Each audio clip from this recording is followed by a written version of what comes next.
Welcome to the HCI family of podcasts. We're your source for personal, professional, and organizational growth and development. We share our own original research, explore industry trends, and interview executives and thought leaders from across the globe. Join us for practitioner-oriented content around all things leadership, HR, talent management, organizational development, and change management. Maximize your personal and organizational potential with the HCI family of podcasts.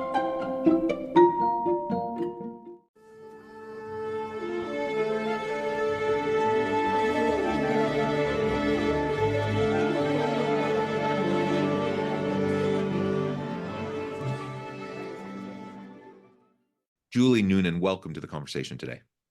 Thank you, John. I'm so grateful to be here. It is a pleasure to have you. You're joining us from Florida. I'm south of Salt Lake City in Utah. And today we're going to be talking about using reverse mentoring to bridge the generational divide in the workforce. We have many generations simultaneously working together right now in the workforce. People are working longer. So we have Gen Z, we have millennials, we have Gen X, we have baby boomers, even some from the silent generation holding on desperately.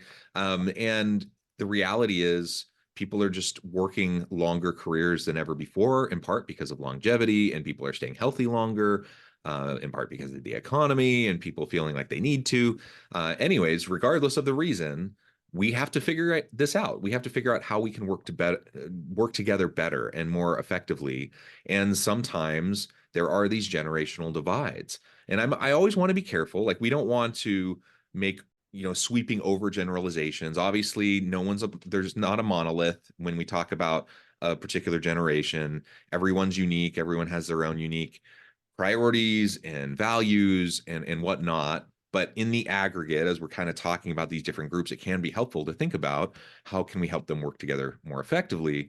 And so that's what we're going to be exploring, and really the reverse mentoring piece, how that could be helpful. So I'm super excited to explore this with you. As we get started, I wanted to share Julie's bio with everybody. Julie Noonan is an executive coach and change strategist working with organizations and their leaders to successfully ride the wave of change. Her specific focus is on the last of the boomer generation and how they are faring in the final years of their formal careers. She is passionate about intergenerational collaboration and reverse mentorship. She is also a fierce advocate of including age and DEI programs to fight against ageism in recruiting and downsizing. I really like that. Julie, anything else you would like to highlight by way of your background or personal context before we dive on in? Well, I've been a consultant and a coach for many years at this point, and I came across this topic, one, because when I was 57, I was laid off. And it was one of those times when I was surprised when I went out with my resume. I held fairly senior positions, lots of great experience. And as a consultant, I'd worked in many different industries. Yeah. And that was the first time in my life that I heard crickets when I sent my resume out. And so it spurred me to rethink what I wanted to do. So that's why I created my own company, and why the focus on ageism, as well as what the different generations can learn through each other. Yeah. I love that. And of course, ageism is not appropriate. We have laws to try to help protect against that, but we all know that those types of biases still seep in, and people can come up with other reasons or excuses to try to sidestep that, right? Absolutely. And so it happens all the time, unfortunately, and certainly it's not legal, it's not appropriate, but it's also just stupid, because you have all of this amassed experience, wisdom, knowledge, expertise that organizations just are systematically kind of weeding out from the pool of potential candidates to do stuff that they need done. It's really dumb of organizations to engage in those types of behaviors, and they may not realize they're engaging in those types of behaviors, but taking a step back and trying to look at our systems or processes to see where ageism might be creeping in. I just like any other type of diversity, any other type of a bias that might exist in the hiring process, that's super, super important. Absolutely. One of the things that I have actually run across in my research around this topic for the last several years is there are assumptions made, obviously, about all of the generations. But one of Hmm. the assumptions that's made, I'm the last year of the boomers.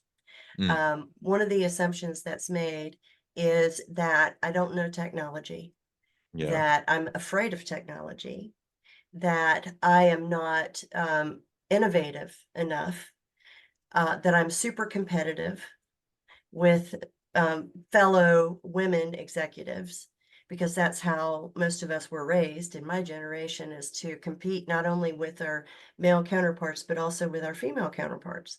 Hmm. And none of that is true across the board, just like some of the assumptions that are made with the younger generation is true across the board.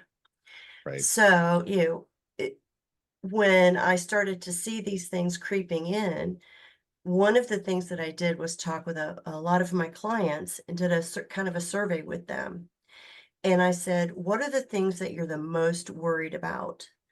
And as far as your career, as far as retirement, as far as this particular time in your life. And probably the number one thing that came up was I am afraid to become obsolete. Mm, And I'm almost afraid to ask for help, mm, because I've never had to, I've been the one people come to for help. And now I'm having to turn around and say, okay, I don't know how this works. Help me out here. So that's when the whole idea of reverse mentoring came to be. And this is not my idea. I ran across it. Jack Welch actually hmm. coined the phrase in 1990s. What he did was he realized that his engineers at GE were starting to lose skills that the younger generation of engineers that were coming up, they were getting the newest, latest, and greatest, technology information and electronic information, etc. So what he did was he partnered the older generations with the younger generations in order for them to teach each other.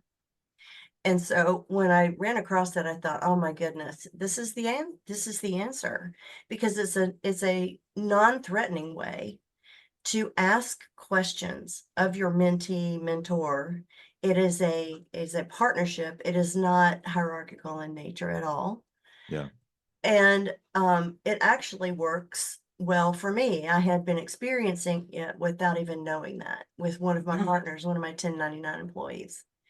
Um, I felt comfortable enough with her to ask her, how would you go about doing this particular thing and building, social media marketing, for instance? How would you do this how are you doing it for your business?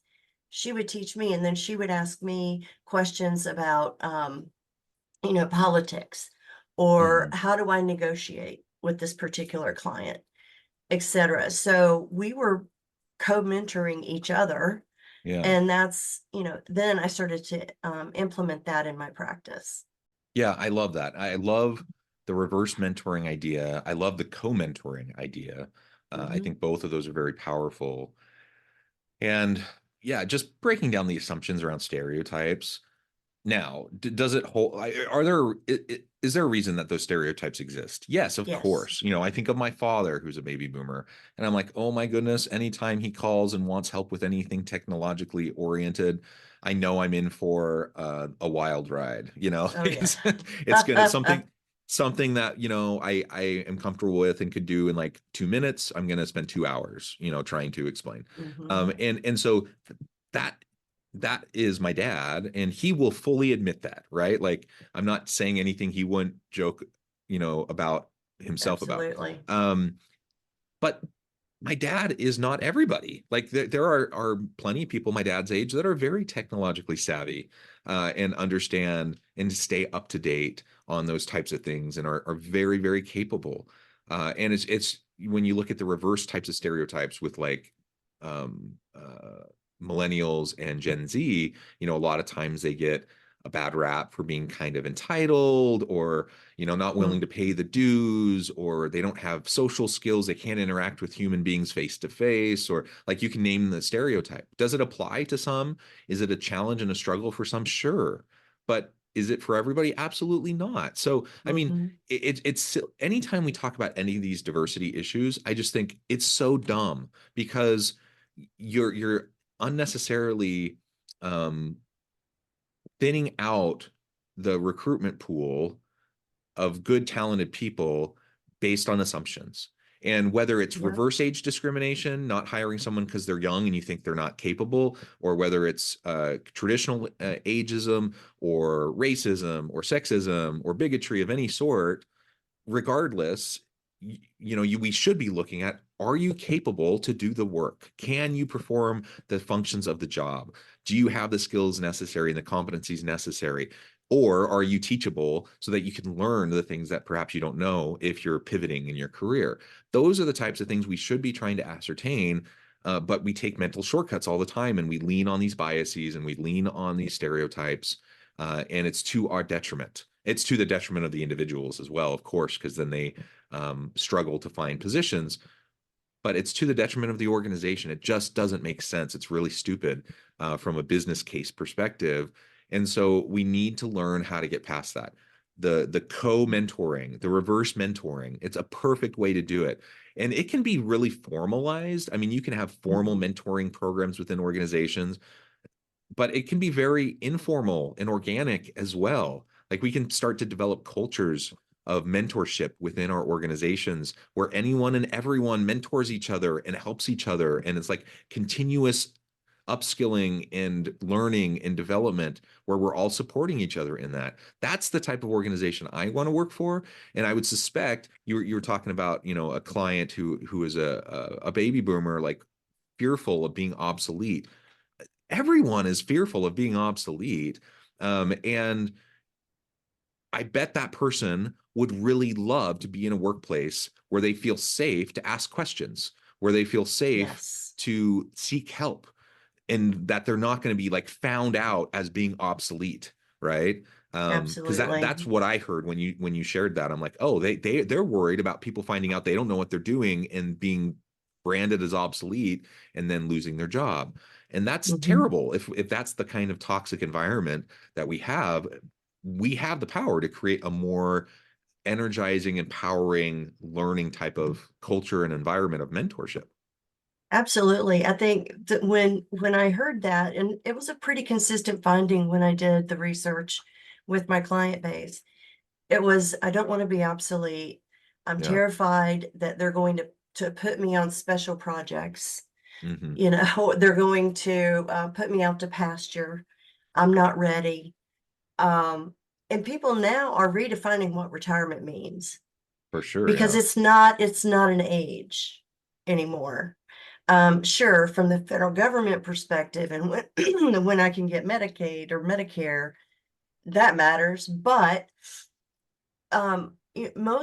most of the, at least the younger baby boomer generation, has a lot more to give. Hmm. Only they're struggling with, where do I give it? And Yeah. frankly, they don't want to give it for free in a lot of Hmm. cases, you know. And they do feel like that they are being blocked from continuing to have the kind of status and the kind of seniority that they have enjoyed because they're aging. Hmm. I find myself uh, doing the and stuttering and trying to find my words, and I just turned 60. Hmm. That's just part of aging. Hmm. Um, so we need to be able to recognize when we are still able to provide value to the organization and demonstrate that in a way that shows our wisdom, Hmm. shows how we can help prevent the same problems from happening over and over and over again. Right. I can't tell you how many, well, I would go from one client to another, and of course, I saw all the same stuff. And when I was able to help a client not fall into that hole because I had experienced it before, that was very, very encouraging for me. Hmm. And it was great for the client. how much money and how much did I save them and how much value did I add just by helping them avoid a situation that I had experienced prior. So we can't throw everything out. On the other hand, when we look at our younger generations and make those assumptions, they're lazy, they don't like to come to work, they haven't paid their dues, whatever. The bottom line is what they bring to the organizations, that especially since COVID and the remote working, their values are coming into our organizations now. And frankly, the values of, work-life balance, of diversity, of collaborative engagement, all of those values sped up tremendously. I think it would have taken twice or three times as long to Yeah. get those values into corporate America before COVID. And so I'm very grateful for some of the changes that they've brought into the workforce. Actually, it lets me live my nomadic life. I can work from Yeah, no, anywhere. I completely agree. I think the pandemic sped up and accelerated the shift in a lot of ways, and it just gave people time to step back and reevaluate uh, priorities, values, but also just like organizational norms. Like we just always have done things a certain way because that's how we've always done it. And for the first time, Right. we're like, oh, we can't continue to do things the same way. So let's take a step back and see what actually needs to happen. And I think we upended the status quo in many super healthy ways during the pandemic. As bad as and as negatively impactful as the pandemic was for a lot of people, I can acknowledge like it had its benefits. Um, Mhm. but now you see many executives and leaders trying to basically go back in time pre-pandemic to reset to how things were because that's what they're used to and comfortable with, and that's not going to work either. And so like just leaning into the change, leaning into understanding like we always need to understand the values and the priorities of the workforce. That's extra challenging probably when you have people from vastly different generations commingling in the workforce, trying to work together. And we can bemoan a particular generation's kind of stereotypical characteristics, but ultimately it doesn't really matter. Like whether we like it or not, that's the workforce we have, and we have to figure out how we can work effectively together to accomplish what needs to be done to add value to the market so the organization can continue to thrive and we Mhm. can do great things. There's no way around that. We can't just say, oh, these stinking millennial and Gen Z people, they're so entitled. I mean, we can think that in our heads, but if we practice that out in reality, we're simply going to forfeit the opportunity to get a whole bunch of great talent, and we're going to become obsolete. So not only are workers concerned about becoming obsolete, organizations should be worried about becoming obsolete Oh if they're not boy, should leveraging they? the full human capital capacity of the people at their fingertips. I have an excellent example of what you were saying about some of the organizations want to go back. Hmm. There is one organization that I've been working with. They're one of my clients who they are concerned that their workforce it does not want to come back to the office. And they Hmm. really are concerned about what is lost with the lack of face-to-face. And Right. so what they've done is rather than put things together so that it would be um, rewarding to come into the office, what they've done is they've said everybody has to come into the office 5 days a month. And Mm. they're actually looking at where they log in from their IP address as well as the card swipes. Mm. And I'm thinking to myself, if I was actually an employee there, I would feel kind of resentful of that. You Yeah. know, why don't you make it worth my while to spend 2 hours in a commute to come into the office, Yeah. as opposed to penalize me when I don't want to spend 2 hours, 4 hours a day going back and forth in the winter, in the snow. You know, it just is not that's to me, that is the opposite of change management, which is my consulting side of my business. Coaching is my other side. But I was kind of astounded because the rest of the culture at this organization, it's almost anti-cultural how they're doing it. Mm-hmm. Yeah, no, I completely agree. And so I think, again, finding ways for more intergenerational dialogue is really, really Yes. important. Mentorship, reverse mentoring, co-mentoring, that's one way to foster Mm-hmm. this intergenerational dialogue. But it's not the only way. And I Mm-hmm. think ultimately we just need to focus, like recognize it's really important and focus on it and create a culture of just openness, transparency, sharing, knowledge sharing, learning, coaching, mentoring, development. That's what every organization needs to be agile and adaptive in the current market and to continue to add value. That's what everyone wants. That's what young Yes. people want. That's what older people want, everywhere in between. And everyone is probably lacking in some sort of skill or competency. That's the other thing that always kind of gets me when you start having like an ageism conversation and people are like, oh, when they try to justify like not hiring older people, I'm like, okay, maybe, and again, we don't want to stereotype and we don't want to No. just assume, but maybe it is the case that, XYZ older Mm-hmm. person who's applying is lacking in some way. But guess what? We are all lacking in various ways. Like I don't know of anyone who's the golden unicorn who like has every last thing. Everything. Correct. Everyone has things they need to work on. Everyone has things they need to develop. Mm-hmm. Younger people do, older people do, everywhere in between needs to. So it's like you're having the wrong conversation and asking the wrong question, right? If that's your focus about Absolutely. like, oh, what's the gap, and I'm not going to hire this person because they don't have everything that I want. That's a really dumb way to go about recruiting and hiring.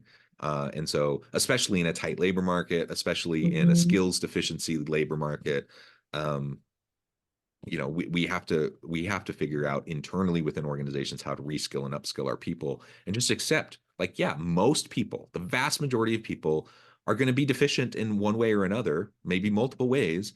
So we Mm-hmm. have to decide and prioritize what's the most critical, the most important, and then help people develop the rest, right? Exactly. And, just like people bring weaknesses or deficiencies, they bring strengths. They Absolutely. bring things that they do better than anyone else. Hmm. And that is regardless of what age you are. Absolutely. Yeah. Yeah. So that's an even better thing to do is get out of the deficit approach and mindset and get into a Mm-hmm. strength-based approach and mindset and look for what people bring to the table rather than ruminating on what perceived deficiency might exist or not exist with a given individual. Well, Mm-hmm. Julie, this has just been a great conversation. I know at the time I need to let you go, but before we wrap things up for today, I wanted to give you a chance to share with the audience how they can connect with you, find out more about your work, and then give us a final word on the topic for today. Excellent. Definitely connect with me on LinkedIn. And then my website is jnoonan.com. So feel free to go there. I do have a Calendly function. So if you'd like to speak with me directly about this topic or the rest of my business, change management consulting and/or executive coaching, I'm available there.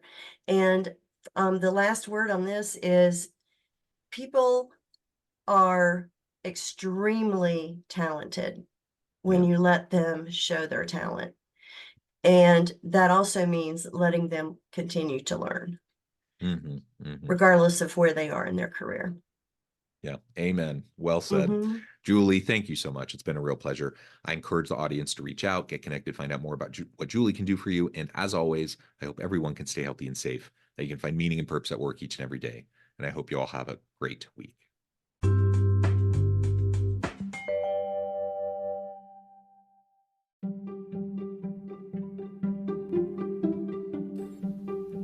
Thanks for joining us for this episode of the podcast.